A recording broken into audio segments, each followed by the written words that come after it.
ಆಗಿದೆ 15 ಎರಡು ಅಂದ್ರೆ ಎಲ್ಲ ಪಂಚಾಯತ್ ಸೆಕ್ರೆಟರಿಗಳು ಎಸ್ ಡಿ ಎಫ್ ಪ್ರಕಾರ ಇಲ್ಲೇ ಅಲ್ಲ ಜಾಸ್ತಿ ಇದೆ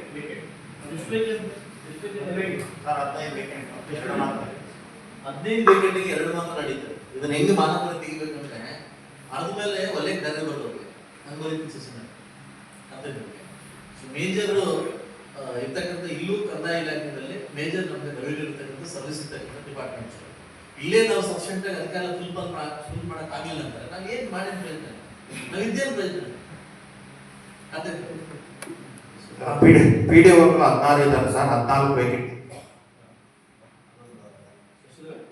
14 ವೇಕೆಂಟ್ ಇದೆ ಸರ್.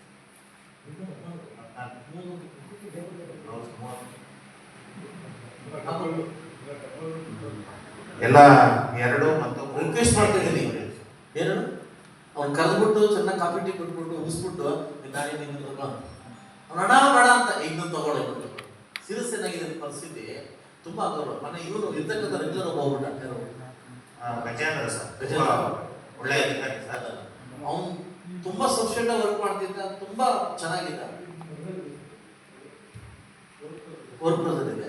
ಅವನೇನು ಕೇರ್ ಮಾಡೋದು ಅದಕ್ಕೆಲ್ಲ ಅವನ ಅನರ್ಷನ್ ಕೇರ್ ಮಾಡ್ತಕ್ಕಂಥ ವ್ಯಕ್ತಿ ಅಲ್ಲ. ಏನಕ್ಕಾಗಿ ನೀನು ದೇವರು ಸಂಶಯ. ಮತ್ತೆ ಅನಿರ್ಬಂಧಿತ ಅನುದಾನ ಸರ್ 2,41,00,000 ಬಂದಿದೆ ಸರ್. ಅದರಲ್ಲಿ ಫಸ್ಟ್ ಇನ್ಸ್ಟಾಲ್ಮೆಂಟ್ 60 ಬಂದಿದೆ. ಮೊನ್ನೆ ತಮ್ಮ ಹತ್ರ ಚರ್ಚೆ ಮಾಡಿದಾಗೆ ಕ್ರಿಯಾದಿನ ಮಾಡಿದ್ವಿ ಸರ್. ಯಾರು ಮಾಡಿದ್ರಿ? ಯಾರು ಮಾಡಿದ್ರು? 60 ಮೊನ್ನೆ ಯಾರು ಸರ್. ಈಗ ಅದರಲ್ಲಿ ಶಿಕ್ಷಣ 15% ಸರ್. ಅದಾದ್ಮೇಲೆ anganwadi 15%, DHO health department 10%, library 10%. ಮನೆ 24 lakhs ಅಮೌಂಟ್ ಆಗಿದೆ. ಇದಕ್ಕೆ ಅವ್ರ ಗಮನಕ್ಕೆ ಹೋಗಿದೆ. ಹಾಂ ಸರ್. ಇಷ್ಟೆಲ್ಲ ತಗೊಂಡು ಕೊಟ್ಟಿದ್ದೆ. ಸದ್ಯಕ್ಕೆ ನನ್ನ ಕಡೆ ಅಮೌಂಟ್ ಅಷ್ಟೇ ಹಾಕಿದೆ. ಅಮೌಂಟ್ ಎಮರ್ಜೆನ್ಸಿ ಎಲ್ಲೆಲ್ಲಿ ಗೋಡೆ ಕಟ್ಟಬೇಕು, ಎಲ್ಲೆಲ್ಲಿ ಸೋರ್ತಾ ಇದೆ, ಎಲ್ಲಿ ಲಾಸ್ಟ್ ಪ್ರಾಬ್ಲಮ್ ಇದೆಯಾ ಅದನ್ನ ಮಾಡ್ಲಿಕ್ಕೆ ಲಾಸ್ಟ್ ಟೈಮ್ ಕೊಟ್ಟಿದ್ದು ನಾನು ಹಾಕಿ ಹೋಗ್ಬಿಡಿ. ಎಲ್ಲಿ ನಾನು ಕೊಟ್ಟಿಲ್ವಲ್ಲ, ಆಲೂರು ಕೊಟ್ಟಿದ್ದೀನಿ ಲಾಸ್ಟ್ ಟೈಮ್. ಎಲ್ಲಿ ಕೊಟ್ಟು ಎಷ್ಟಿದೆಯಾ ಎಲ್ಲೆಲ್ಲಿ ಓಕೆ ಇನ್ನೊಂದು 3 ಕಡೆ ಇದೆ ಸರ್. ಸರ್ ಮತ್ತೆ ಮುಖ್ಯವಾಗಿ ಸರ್ ಮೂಲಭೂತ ಸೌಕರ್ಯಗಳಲ್ಲಿ ಬಂದಾಗ ಚರಂಡಿ ಸ್ವಚ್ಛತೆ ನೀವು ನಿಮ್ದು ಲೀಸ್ಟ್ ತಗೊಂಡು ಫಾಲೋ ಮಾಡಿ. ಅಮೌಂಟ್ ಹಾಕಿದೆ ಲೀಸ್ಟ್ ತಗೊಂಡು ಫಾಲೋ ಮಾಡಿ. ಓಕೆ.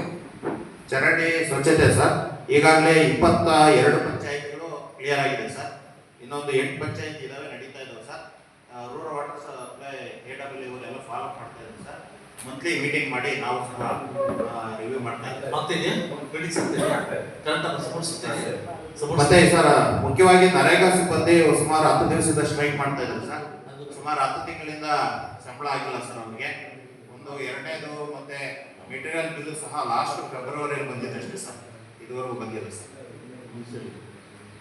ನಮಸ್ತೆ. ಹಾಂ ಇರೋ ನಿಮಿಷ ನೆಕ್ಸ್ಟ್ ಡಿಪಾರ್ಟ್ಮೆಂಟ್ ಅದ ಯಾವ್ದು ಕೊಟ್ಟಿದ್ದೀವಿ? ನರೇಗಲ್ಲ ಹೇಳಪ್ಪ. ಹಾಂ ಮೀಟಿಂಗಲ್ಲಿ ವಿಷಯ ಮೀಟಿಂಗ್ ಮಾಡ್ತೀನಿ. ಕಾರ್ಮಿಕ ಇಲಾಖೆ ಬಂದಿದ್ದೀರಾ? ಲೇಬರ್ ನಿಮ್ದೇನ? ಕಾರ್ಮಿಕ ಇಲಾಖೆ ಬೇರೆ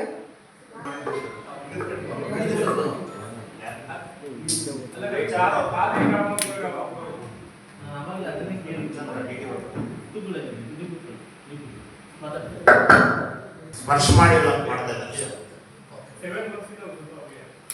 ಅದಕ್ಕೆ ಯಾವುದೋ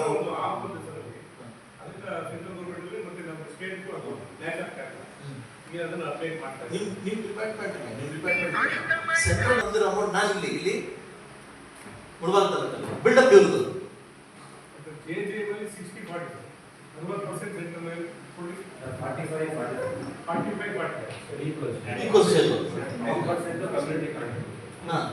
ಅದು ಈಗ ಸ್ವಲ್ಪ ಡಿಸ್ಕಷನ್ ಅಲ್ಲಿ ಇದೆ. ಯಾರು ಪೇ ಮಾಡಬೇಕು ಈ 45% ಈಕ್ವಲ್ ಆಗಿ ಮಾಡಬೇಕು. State 45%, central 40%. ಆದ್ರೂ ನೋಡಿ ನಾನು ಹೇಳ್ತಕ್ಕಂಥದ್ದು ಏನಂದ್ರೆ ಸೆಂಟ್ರಲ್ ಗೌರ್ಮೆಂಟ್ ಪಾಪ ಪಬ್ಲಿಷಿಂಗ್ ಆಗಲ್ವಲ್ಲ ಅಂತ ಕೇಳಿದ್ರು. ಮಹತ್ವಾಕಾಂಕ್ಷಿ ಯೋಜನೆ ಅನ್ನೋದು ಸ್ವಲ್ಪ ನಾವು ಅದಕ್ಕೆ ಗಮನ ಕೊಡ್ಬೇಕಲ್ಲ. ಸ್ವಲ್ಪ ಎಲ್ಲ ಕಂಟ್ರೋಲ್ ಇದೆಯಲ್ಲ ಸರ್. ಇದೆ ಸರ್. ಈಗ ಮುಖ್ಯವಾಗಿ ಸರ್ ಸೆಂಟ್ರಲ್ ಸ್ಕೀಮ್ಸ್ ಅಲ್ಲಿ ನರೇಗಾ ಮತ್ತೆ 15ನೇ ಹಣಕಾಸು ಗ್ರಾಮ ಪಂಚಾಯತಿ ಬರುತ್ತೆ ಸರ್, ಮತ್ತೆ ಪ್ರಧಾನ ಮಂತ್ರಿ ಆವಾಸ್ ಯೋಜನೆ ಸರ್ ವಸತಿಯಲ್ಲಿ ಈಗಾಗಲೇ ಸರ್ವೆ ಮಾಡಕ್ಕೆ ಹೇಳಿದ್ರು ಸರ್. ಅದ್ರ ಪ್ರಕಾರ 12,000 ಕುಟುಂಬಗಳು ಸಿಕ್ಕಿದಾವೆ ಸರ್. ಅವಾಗ 12,000 ಮನೆ ಬಂದ್ರೆ ಎಲ್ಲ ಕ್ಲಿಯರ್ ಆಗುತ್ತೆ ಸರ್. 100% ಸರ್ವೆ ಮಾಡಿದ್ದೀವಿ sir. Based on the priority list ಮೇಲೆ ಬರುತ್ತೆ ಯಾವಾಗ ಬರ್ಬೋದು ಸರ್. ಅದು ನೆಕ್ಸ್ಟ್ ಮಂತ್ ಮೀಟಿಂಗ್ ಇದೆ ಸರ್ ಕ್ಯಾಬಿನೆಟ್. ಅದರಲ್ಲೇನು ಅಪ್ರೂವ್ ಆದರೆ ಒಂದು ಪಂಚಾಯತ್ಗೆ 50 ಮನೆ ಕೊಡ್ತಾರೆ sir. Based on the priority sir. ಹೌದು ಸರ್. ಮತ್ತೆ ಸೈಟ್ಲೆಸ್ ಸರ್ 660 ಜನ ಫಲಾನುಭವಿಗಳು ನಮ್ಮ ತಾಲೂಕಲ್ಲಿ ಇದ್ದಾರೆ ಸರ್. ಈಗಾಗಲೇ ಅದಕ್ಕೆ 2019 ಸರ್ ಸುಮಾರು 6 ಎಕರೆ ಜಮೀನು ಮಂಜೂರಾಗಿದೆ 2019ರಲ್ಲಿ.